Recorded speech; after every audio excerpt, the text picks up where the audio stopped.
उदरं परमसुन्दरमेकदन्तं रक्ताम्बरं त्रिनयनं परमं पवित्रम् उद्धद्दिवाकर्णिभोज्ज्वलकान्तिकान्तं विघ्नेश्वरं सकलविघ्नहरं नमामि।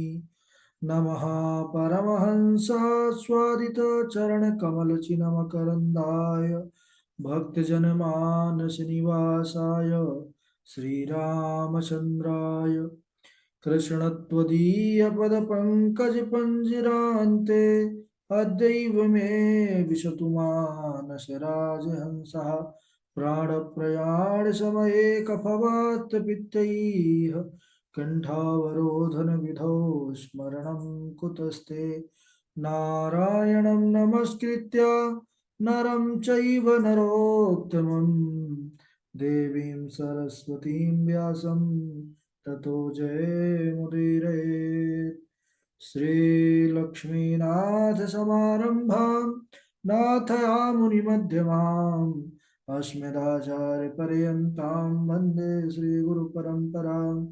ध्याये नित्यं महेशं रजतगिरिनिभं चारुचन्द्रावतंसं रत्नाकल्पोज्ज्वलाङ्गं परस्मृगवराभीतिहस्तं प्रसन्नं पदमासीनं समन्तास्तुतमरगणैर्भ्रातृकृत्यं वसानं विश्वाद्यं विश्वबीजं निखिलभयहरं पञ्चवक्त्रं त्रिनेत्रं करचरणकृतं वा कायजं कर्मजं वा श्रवणनयनजं वा मानसं वा अपराधं विहितमविहितं वा सर्वमेतत्क्षमस्व।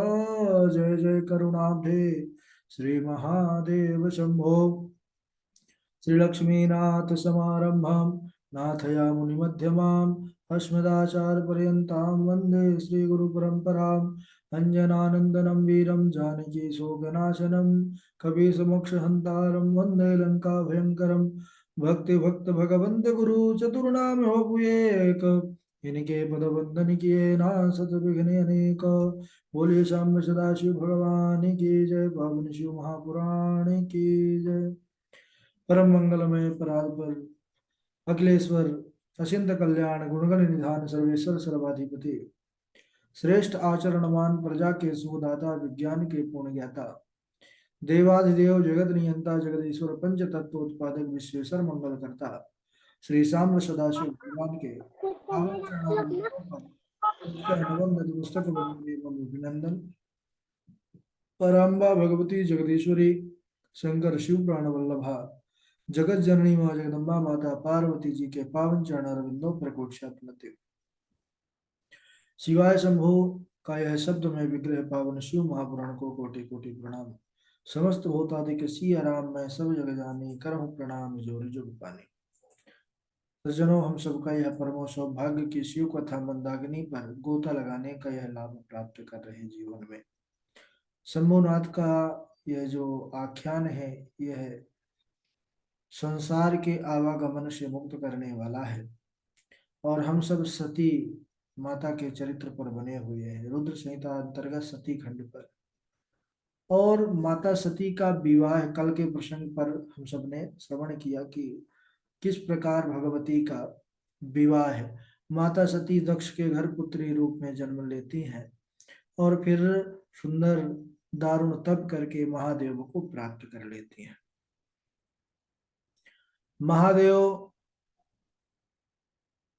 सदाशिव दक्ष से आज्ञा लेते हैं और वहां से फिर माता सती के साथ अपने कैलाश लोक को आ जाते हैं। अब इधर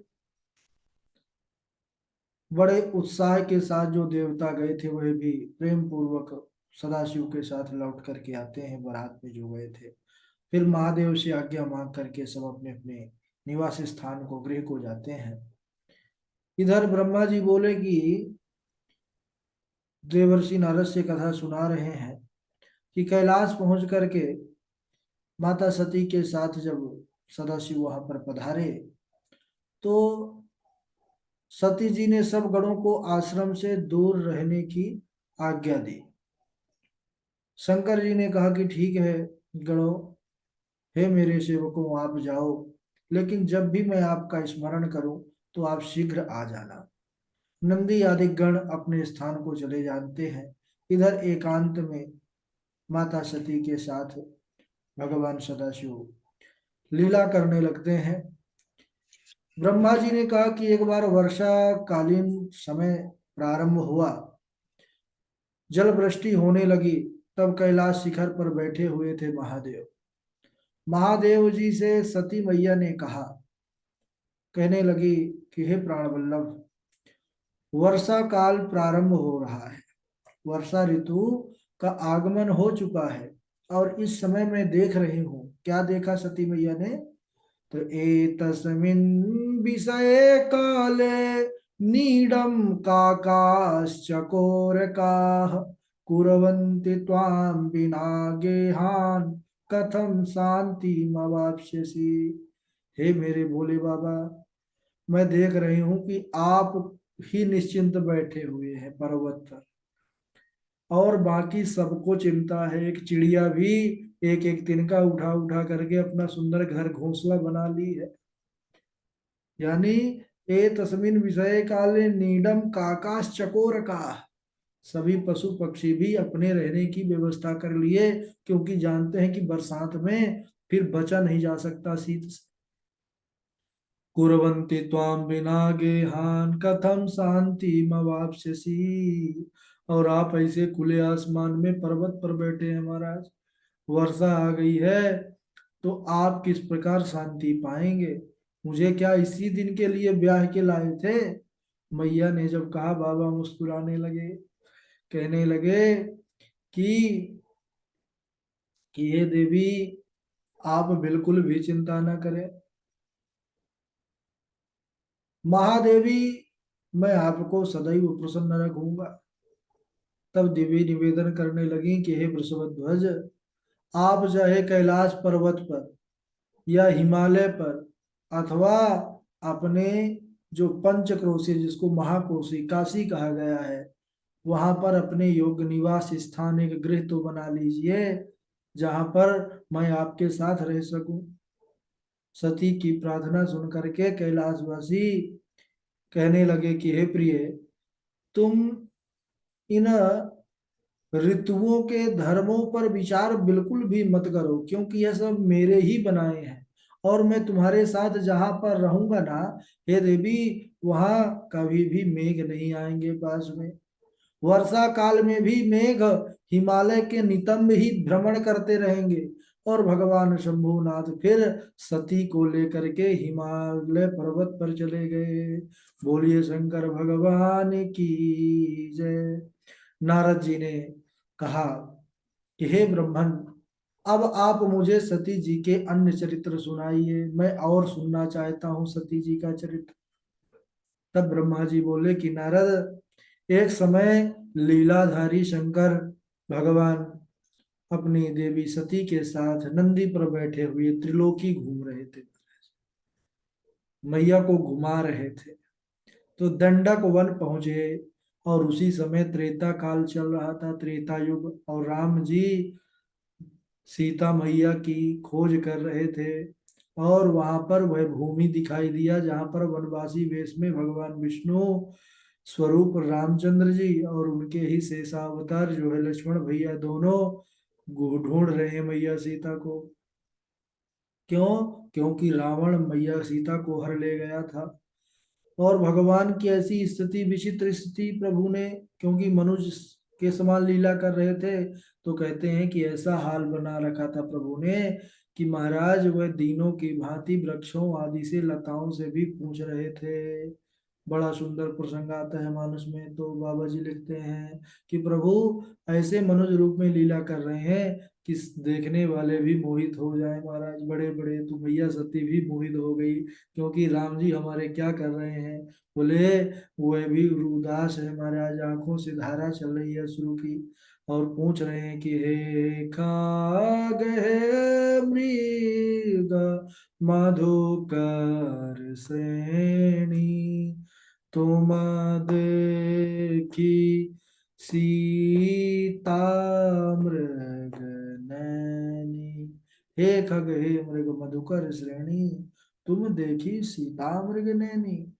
लताओं पताओं वृक्षों से प्रभु पूछ रहे हैं ऐसे। मैया ने देखा, प्रभु ने प्रणाम किया, सदाशिव ने प्रणाम किया। और तब रामचंद्र जी उनको दर्शन दिए महाराज।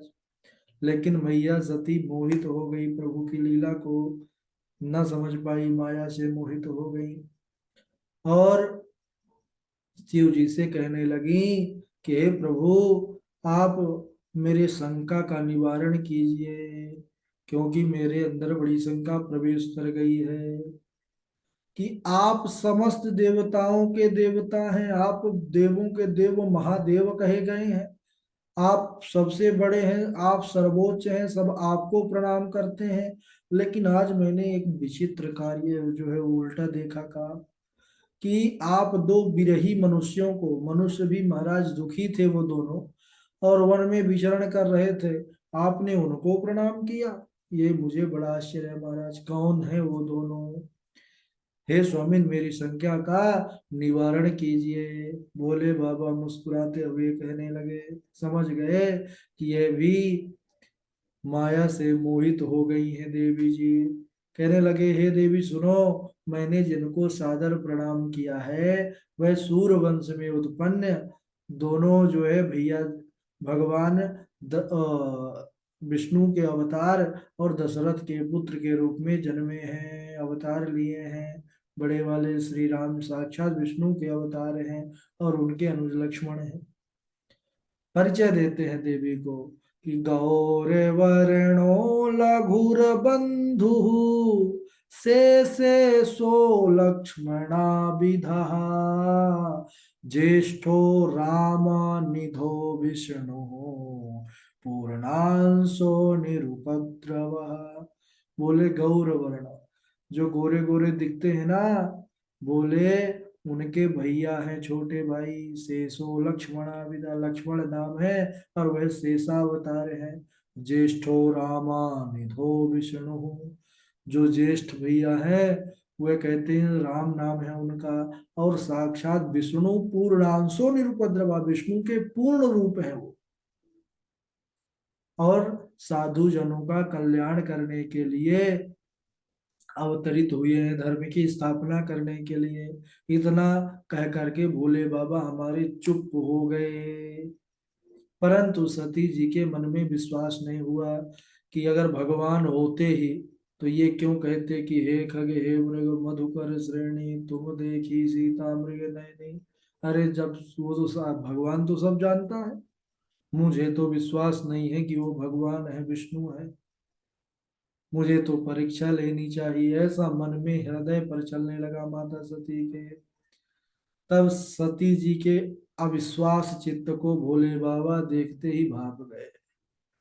भगवान शिव ने कहा कि हे देवी, यदि तुमको मेरे वचनों पर विश्वास नहीं है ना, तो तुम जा करके अपनी बुद्धि से ही परीक्षा ले लो उनकी, अगर तुमको संदेह हो रहा है तो। मुझे तो संदेह नहीं है, मेरे स्वामी को मैं अच्छे से जानता हूँ, क्योंकि मैं उन्हीं का ही भजन करता रहता हूँ। बाबा ने कह दिया कि जो तुम्हारे मन अति संदेह, जो तुम्हारे मन अति संदेह, तो कीन जाई परीक्षा ले हो। हे देवी, अगर संदेह है तो जाइए परीक्षा लीजिए। बोले मैं, बोले तब लागी बैठ अहो बाट छाही, जब लागे तुम्हें आई हो मोहि पाई। तुम जब तक परीक्षा लेने जाओगी तो वट वृक्ष ये यहाँ पास है, यहीं मैं नीचे बैठा रहूंगा और आते यहीं मिलूंगा मैं।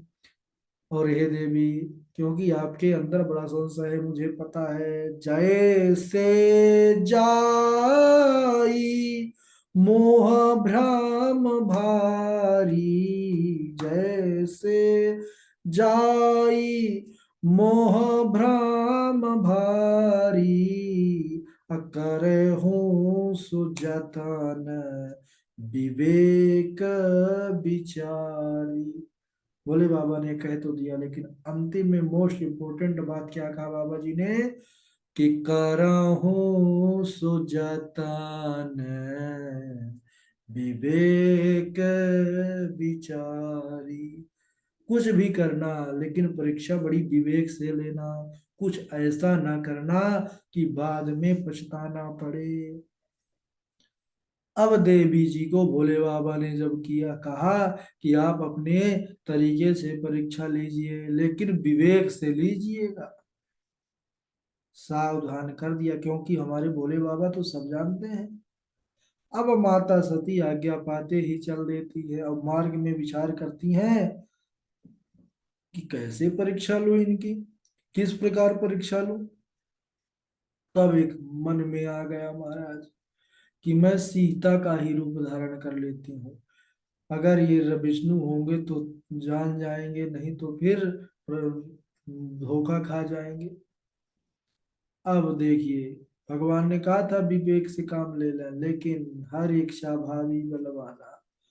माता सती जो है, उनके ही जो है पत्नी सीता का रूप धारण कर लेती हैं, और सीता का रूप धारण कर ली और राम जी के आगे आगे चल। पहली बात तो, मैया जानकी कभी राम जी के आगे नहीं चली, हमेशा राम जी के चरणों के पीछे चलती थी। भगवान नारायण ही स्वरूप थे राम जी। राम जी तो उनको जानकी दिखी ही नहीं। उन्होंने जानकी का रूप भले बनाया था, लेकिन उनको तो मैया सती के रूप में ही दिखाई दी। भगवान विष्णु उनको देखते ही पहचान गए महाराज, और पहचानने के बाद उनको प्रणाम करते हैं, और प्रणाम करके क्या कहते हैं, बड़ी सुंदर लीला है, इसको हम अगले दिवस श्रवण करेंगे। बोलिए सदाशिव भगवान की जय। बड़ा भी अब यहाँ से बड़ी बड़ी सुंदर सुंदर कथाएं शुरू हो रही हैं सज्जन, बढ़िया तैयार करना है। चलिए बारी बारी से श्लोक सुना देंगे। पावनी है, पावनी जी के बाद राजेश जी हैं, कार्तिक जी हैं, नंद जी हैं, डॉक्टर साहब हैं, धारणा चैतन्य जी हैं, सुनाइए।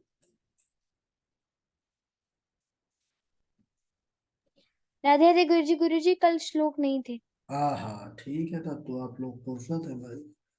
पुराना कोई ऐसा हो जो नहीं याद था तो सुना सकते हैं उसको, बाकी कोई दिक्कत।